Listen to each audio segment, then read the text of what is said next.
usar slides, porque é um grupo aqui mais reduzido, e é como um bate-papo.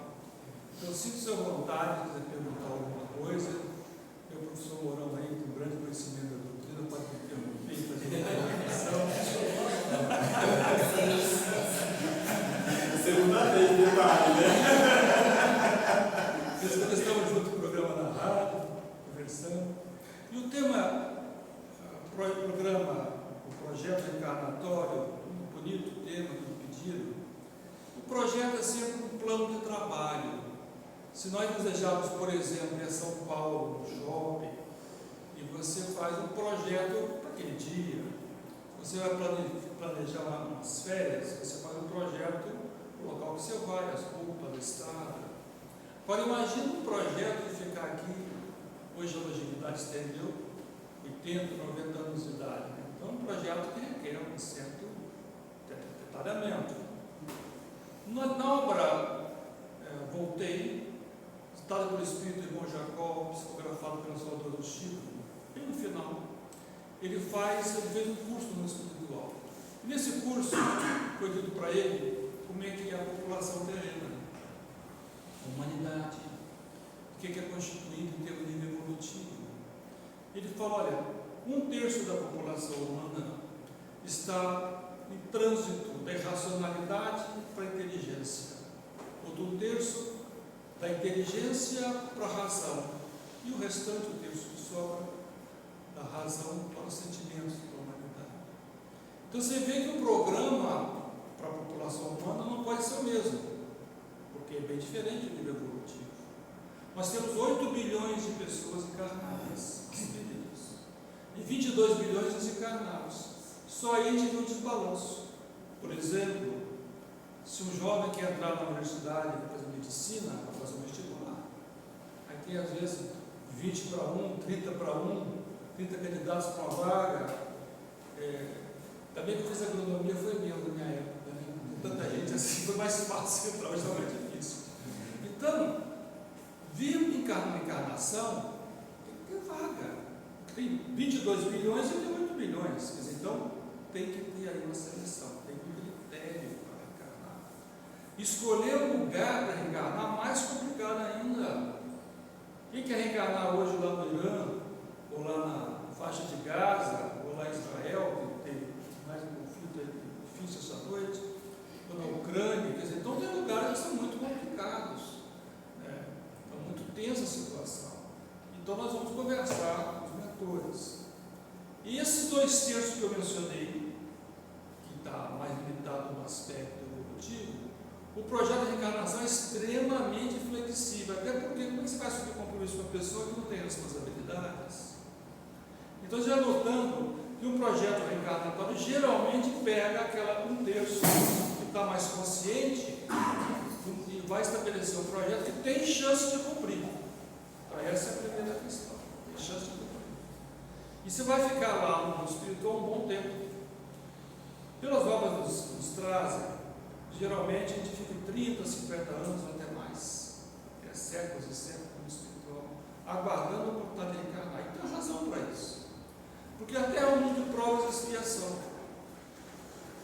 Provas, o que é prova? Provar que você realmente é uma pessoa boa, você tem um projeto, você vai cumprir aqui. E expiação são as falhas que nós cometemos nesse mundo e em outros mundos. Porque o espírito, ele reencarna na Terra, mas também já esteve, às vezes, em outros mundos, como diz Jesus, muitas moradas na casa do meu Pai. Então tem débitos aqui que estão muito velhos, que chamam débitos congelados. Então a gente tem que vir para cá, saudar esses débitos, correto? Então nós vamos sentar lá, fazer um projeto encarnatório. Diz alguns mentores, inclusive nós assinamos esse projeto encarnatório, você concorda? Assine embaixo. Você voltar aqui para dizer que você queria fazer isso. Eu fiquei muito surpreso quando eu vi uma obra do Evangelho de Chico Xavier, escrito por um médium, mas não foi psicografado, foi a conversa que teve com o Chico. E o Chico dizia, perguntaram para o Chico, como é que estavam os espíritos dos espíritas. A gente disse, em casa, chega do outro lado, como é que a gente está? E a resposta do Chico foi um pouco assim, pesada, um aspecto. Ele E o seu Chico falou, olha, para evidência dele que ele tinha quase com 2 planos, ele disse, olha, eu tenho visto muitos espíritas, nenhum deles, satisfeitos com a sua encarnação aqui na Terra. Todos achavam que perderam muito tempo. Então a gente vai pensar, analisando esse texto mais consciência, que sinceramente somos nós, espíritas, particularmente, que estamos aqui no dia do domingo, já demonstra que nós estamos migrando da inteligência para os sentimentos, para a humanidade. Todos nós queremos ser pessoas melhores. Mas o problema de nós espíritas é ainda não tomar a consciência necessária do trabalho que tem que ser feito. Por isso, quando Jacó, irmão Jacó, ele escreveu essa obra para os espíritas, ele tem razão para isso. Porque irmão Jacó, na verdade, é o pseudônimo de Frederico Figner, que foi um diretor da Federação Espírita do Rio de Janeiro. Um trabalho magnífico. Eu li a vida dele, a biografia dele, muito bonita. Como ele ajudou, como ele fez obras esse homem, dedicado. Até o parque de gráfico da FEB ele ajudou a montar. E muitas coisas bonitas no Frederico Figner. E uma coisa ainda até de renúncia. Quando teve a gripe espanhola, vocês devem conhecer, logo da Primeira Guerra Mundial, 1918, 1919, matou muita gente, gripe espanhola. Era mortal essa gripe. E o Frederico Figner abrigou na casa dele 10 pessoas doentes, cuidando dessas pessoas. Colocou em risco a vida dele e da família. Quer dizer, um ato de renúncia que se todo mundo ficou. Quando ele desencarnou com esse homem, estava lá, a estratosfera espiritual. Aí ele escreveu a obra Voltei. Meus irmãos, também assim não se iludam. Essa obra dele. Faça essa obra para vocês, irmãos espíritas, e chama atenção da gente. Chama atenção que a necessidade evolutiva ela é diária. Tá? Algumas pessoas perguntam, e a gente vê dúvidas, por que nós temos que reencarnar? Não podemos evoluir no plano espiritual? Que evoluímos. Que exemplo, André Luiz, neuromédico, Carlos Chagas, 8 anos no umbral, olha que mentor maravilhoso com as obras dele. Transformação. Evolui sim. Mas por que então nós temos que reencarnar? Podia ficar só lá? Porque na cidade espiritual nós estávamos, vamos pegar por exemplo o nosso lar que está bem descrito. Você está num lugar em paz. O governador espiritual da Terra, o governador espiritual do nosso lar, ele, diz a sua obra, né? Ele estava mais de 100 anos no carro, sem férias, e era o único que conversava com Jesus. Então não tem corrupção, não tem violência, é um ambiente de muita paz. Nesse ambiente de muita paz, nós temos um tipo de comportamento. Mas tem aquele refrão popular que diz, é fácil ser bom entre os bons. Então nós estamos entre os bons e a gente fica bonzinho também. Só que aquela sombra, que diz os psicanalistas, sombra que nos acompanha, todos nós temos ela, os erros passados, está aqui dentro. Imagina a gente vai num lago bonitinho, a água parece aquela água límpida, você enxerga o fundo. Entra no lago, pisa lá, o que vai acontecer? O lodo fica tudo vazado. Então a reencarnação é uma forma de forçar essa sombra, esse inconsciente profundo, toda essa bagagem milenar que está dentro de nós, de luz e de sombra, energia, uma necessidade. Porque aqui você está submetido ao mundo animal, a necessidade da procriação, da alimentação. E aqui tem um diferencial tremendo em relação ao mundo espiritual.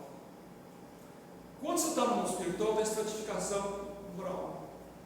Umbral médio, limite do umbral, lá está nosso lar, outras cidades. Se você está no nível desse, você vai ficar lá. Aqui na Terra, não misturou. Então, aqui está mistura de bons com maus. Tem almas empedernidas, maléficas, trevosas encarnadas. Lá no nosso lar não tem isso.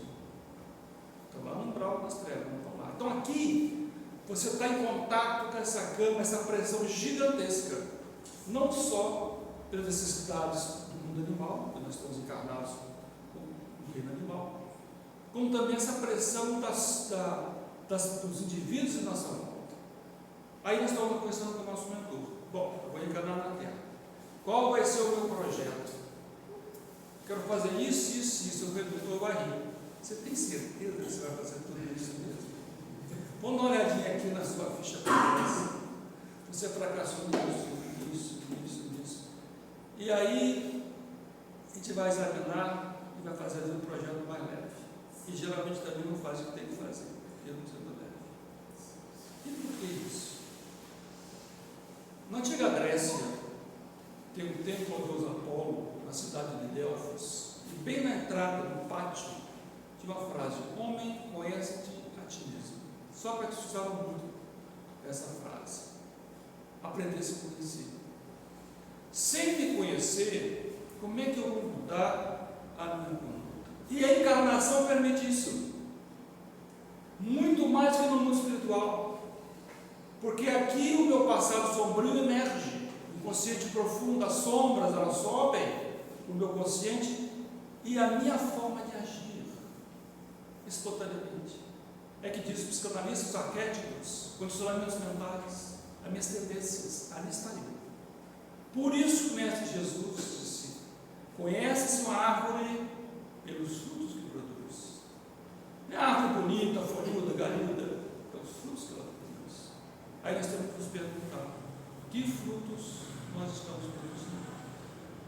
Porque os meus frutos que me identificam não é minha bagagem intelectual, meu diploma, minha situação socioeconômica, é como eu me comporto na sociedade, como eu trato as pessoas, com polidez, com educação, com fraternidade, eu sei perdoar, ou eu guardo mágoa, eu guardo ódio. É isso que eu sou. E aprender a se conhecer não é muito fácil.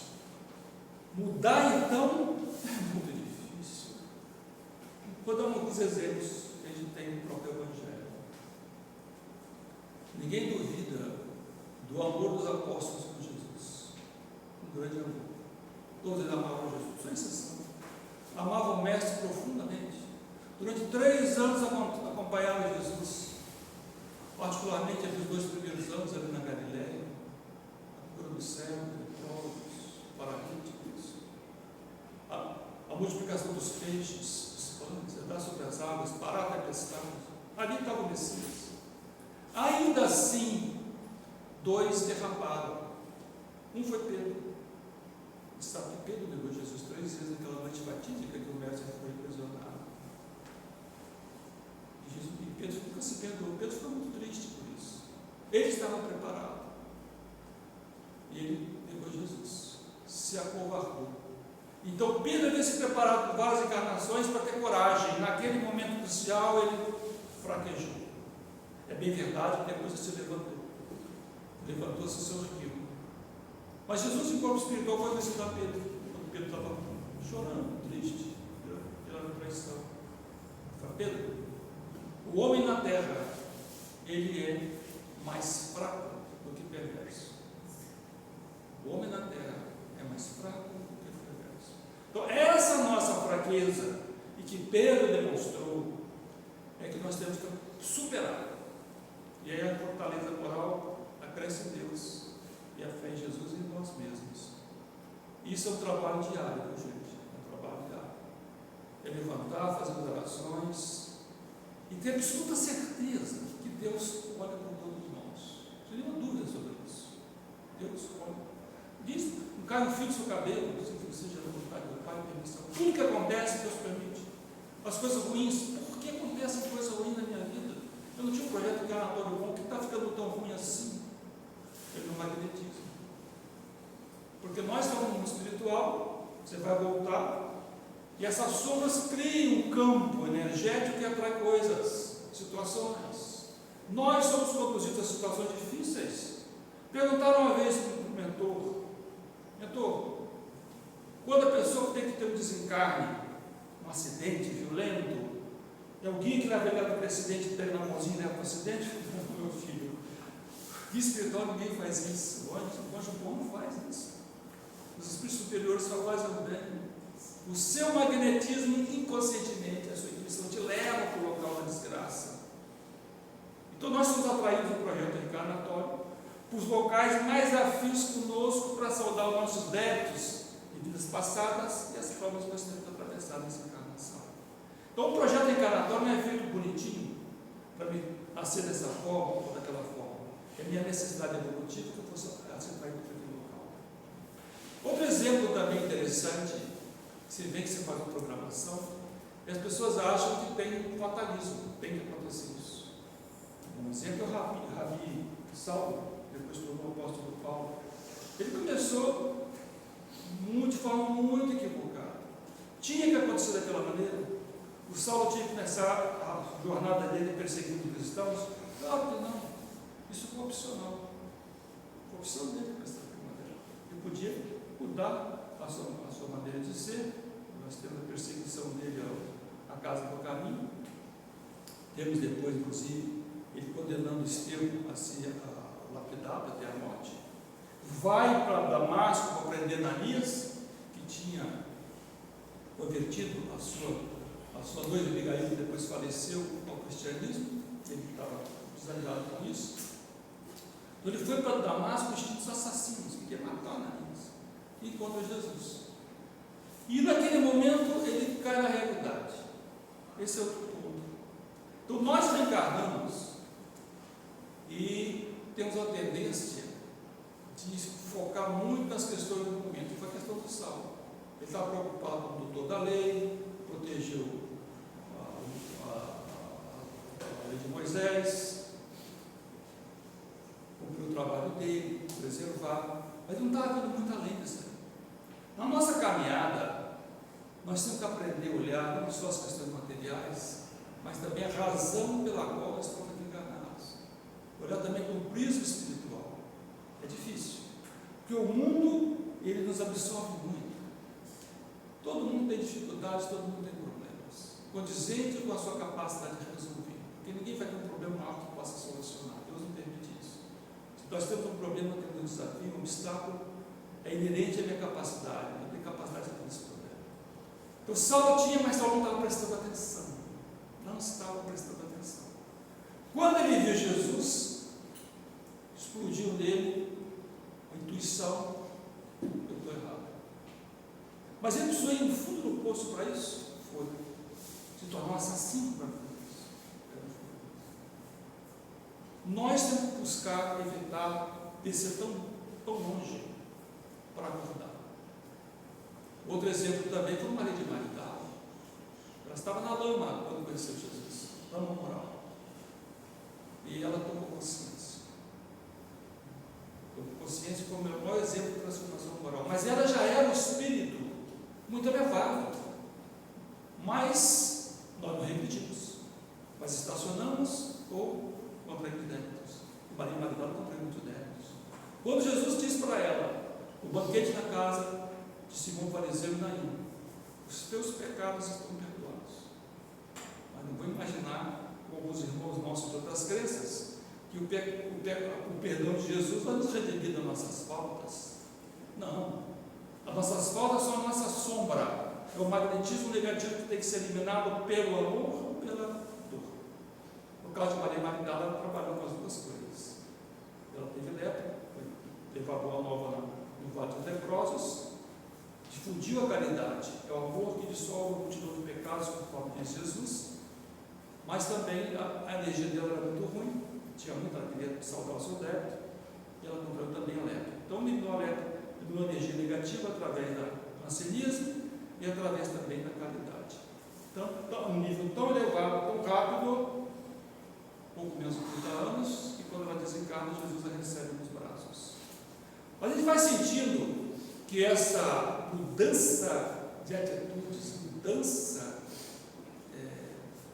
de comportamento, não é assim às vezes na encarnação. O marido vai dar para seguir. Às vezes leva séculos.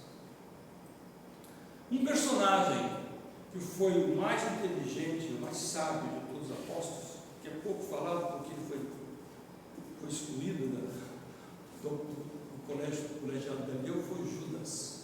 Judas era um sábio, extremamente inteligente. E ele articulava uma revolução ali na Judéia, onde Jesus seria passaria por um plano menor. Então ele estava articulando politicamente a tomada e derrubada do Império Romano. E via Jesus como um elemento, uma ferramenta de trabalho na sua visão materialista. Viveu com Jesus 3 anos, amava Jesus, mas queria se livrar do jugo romano, uma coisa impossível de acontecer para ela. O Império Romano era muito poderoso. Israel, para o Império Romano, era estratégia, chamava vida de Amares, ligava as caravanas do Egito, lá para Damasco, e os portos. No mês de janeiro, no inverno, o Mediterrâneo não era navegável, então era uma rota importantíssima para o Império Romano. Jamais o Império iria permitir a libertação de Israel, jamais. Então, enfrentar o Império Romano foi uma loucura, e Judas resolveu fazer isso. E ele se maculou os rabinos do templo, que iludiram, armaram a cilada para Judas, e Judas entrou nela. Quando Jesus se sacrificava, Judas arrependido, tomou a decisão errada de se sacrificar. Mas quem era Judas? Realmente? Por que Judas fugiu da sua responsabilidade? Se olhar no passado de Judas, vão ver Judas 1000 anos antes, como sábio Aitofel, braço direito do rei Davi. E o rei Davi, um rei muito sábio também, mas tinha uma vida sentimental um pouco complicada. O rei Davi se apaixona por Betseba, que era uma jovem muito bonita, esposa do chefe da guarda do palácio, Urias. E aí decide ficar com a esposa do Urias e manda o Urias dar para frente da batalha para morrer, como de fato aconteceu. O Aitofel ficou zangado, porque achou que desonrou a sua família, que se tornou inimigo de Davi, e se une então a Absalão, que era o filho de Davi, e pleiteava o trono. A gente sabe que depois do rei Davi, o próximo rei vai ser o filho de Davi, Salomão. E nessa luta de Absalão contra Davi, o Absalão morre na batalha. Aitofel, com medo de represálias, se foca. Olha como é que são os condicionamentos mentais. Do reinado de Davi até Jesus, 1000 anos. E novamente, o nosso Judas repete o mesmo, foge dessa responsabilidade. Ele só vai conseguir se resgatar, conforme as obras de Chico, lá durante a Guerra dos 100 Anos, no século XIV, quando, como Joana d'Arc, Judas reencarnado, ele vai salvar os seus débitos perante a justiça divina. Vai ser queimado vivo, traído e queimado vivo. 2400 anos. Então, quando Jesus nos diz, orai e vigiai, e quando Sócrates enfatizava, conhece a ti mesmo, a gente vai entendendo a necessidade de fazer um trabalho profundo de avaliação. E nós temos medo de fazer isso. Poucas pessoas se olham no espelho, não espelho necessariamente espelho de vida, espelho interior, para ver quem você é, quem nós somos, as nossas falhas. Todos nós temos falhas, desvios, sombras, que podem ser apagadas, porque a sombra é a falta de luz. E Jesus diz que brilhe a vossa luz. Então a nossa luz pode brilhar a partir do momento que nós nos afeiçoamos mais ao Evangelho, mas a sua essência. Nós trazemos uma bagagem de várias encarnações, não como espíritas, como protestantes, como católicos, como judeus, como muçulmanos. E nós temos aquelas inclinações, aquela maneira de interpretar as coisas ainda muito difíceis. E nem todos conseguem ler o Espiritismo, ler a obra espírita, e buscar assimilá-la como deveria ser. Repetimos os mesmos equívocos, como fazíamos no passado. No passado, entregava a responsabilidade da nossa conduta moral, da nossa caminhada, às mãos do sacerdote, do rabino, do pastor. Hoje não tem mais isso. Nenhum dirigente espírita sério vai dizer que vai apresentar a salvação para alguém, que a salvação é sua. É nossa. Cada um vai ter que aprender a nadar. Cada um vai ter que aprender a sobreviver no mundo material, nas situações que se enfrentam. E o mais importante é a gente aprender a observar as experiências do dia a dia, que acontecem no dia a dia. As lições aí que Jesus nos coloca são muito simples. Conta a história, o sujeito ele queria a sua iluminação, queria ser iluminado. E ouvi falar de um guru num lugar distante que sabia o caminho da iluminação. Então ele vai para lá buscar esse caminho. Depois de muitas pelejas para encontrar esse guru, vários dias caminhando, ele encontra esse guru. E quando ele encontra o guru, pergunta: Guru, como é que eu posso fazer para encontrar a salvação da minha alma? O nirvana, a iluminação. Muito simples. Preste atenção. Nós não prestamos atenção. As coisas acontecem debaixo do nosso nariz e nós não prestamos atenção. Por isso que Jesus, novamente, no seu Evangelho, à luz da psicologia profunda, ele diz: nós somos capazes de enxergar um cisco no olho do nosso irmão. Eu não sou capaz de ver na trave do nosso irmão. Nós somos críticos ferozes do nosso irmão, mas de nós mesmos, não somos. Teve um diretor de uma prisão nos Estados Unidos, durante a sua permanência lá naquele cargo por vários anos, tinha mais de 2.000 detentos. Ele entrevistou um, e durante a entrevista ele fez questão de repetir a mesma pergunta para todos os detentos: o senhor se considera inocente? Pergunta básica, né?